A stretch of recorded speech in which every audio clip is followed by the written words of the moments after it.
Qué complicadito que está para llegar, pero aquí estamos.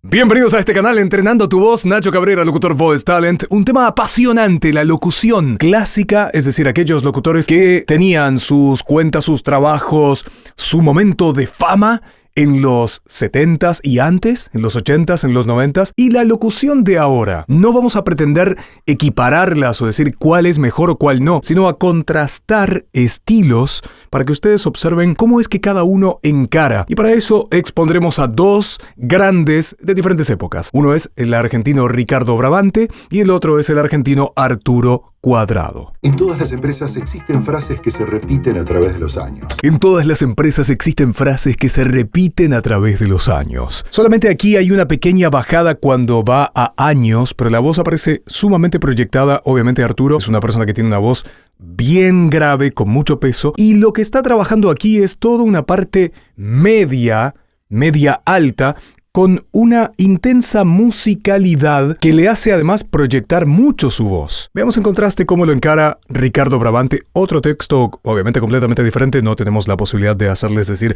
a los dos lo mismo, por lo menos no desde aquí. El estilo y la sobriedad pueden llegar a lugares inimaginables. El estilo y la sobriedad.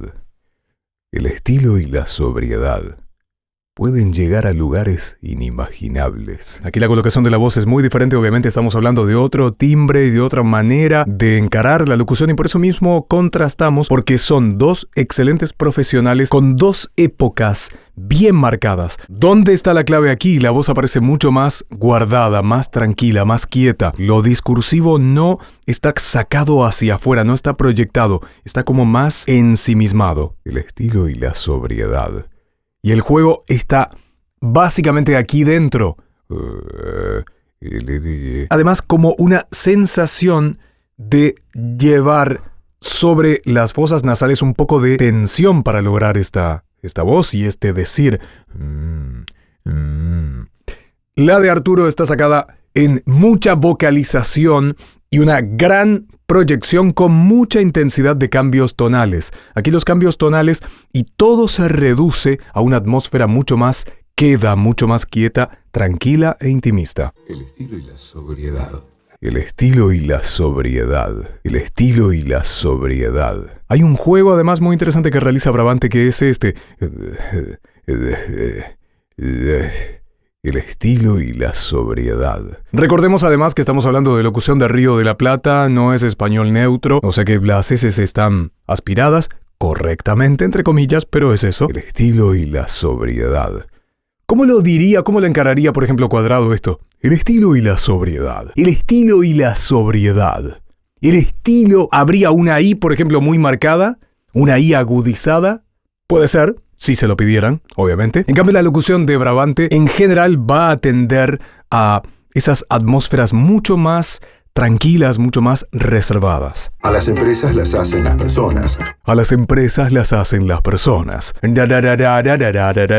Saca hacia afuera la voz. A las empresas las hacen las personas. Recién en personas, en la A de personas, existe una leve tendencia a agravar sobre ese final típico de la locución. Ahora, de todas maneras, el resto está muy trabajado hacia afuera. ¿Cómo lo encararía, por ejemplo, Bravante esa parte? A las empresas las hacen las personas. A las empresas las hacen las personas. A las empresas las hacen las personas. Vamos viendo este juego que se produce entre sacar mucho más la voz, jugar también con lo tonal muy intensa, más marcada, versus armar una locución que está más replegada sobre el micrófono, cosquillándole mucho más al oyente. Y por supuesto que esto tiene mucho que ver también. Los tiempos que estamos viviendo son otros completamente diferentes. Las voces encaran cosas diferentes. Quienes hacen los textos comunican cosas diferentes. Había una opción de hacerlo mucho más tranquilo, replegado, tal vez, por supuesto. Y hoy esa opción es una más, en muchos casos ni siquiera es tenida o tomada en cuenta y solamente es válida en determinados contextos. Y antes, por defecto, prácticamente era normal replegarse sobre el micrófono. Excepto ciertos profesionales también que trabajaban mucho más sus voces proyectadas. Si nos vamos mucho más atrás, por ejemplo, años 50 o años 60, sí existía también una locución proyectada, pero que es diferente a la que establecemos hoy. Los invito a compartir el video, dejen por aquí abajo los comentarios, a ver cómo lo ven ustedes, cómo lo escuchan. Los invito a suscribirse al canal Nacho Cabrera, Locutor Voice Talent, entrenando tu voz. Chao.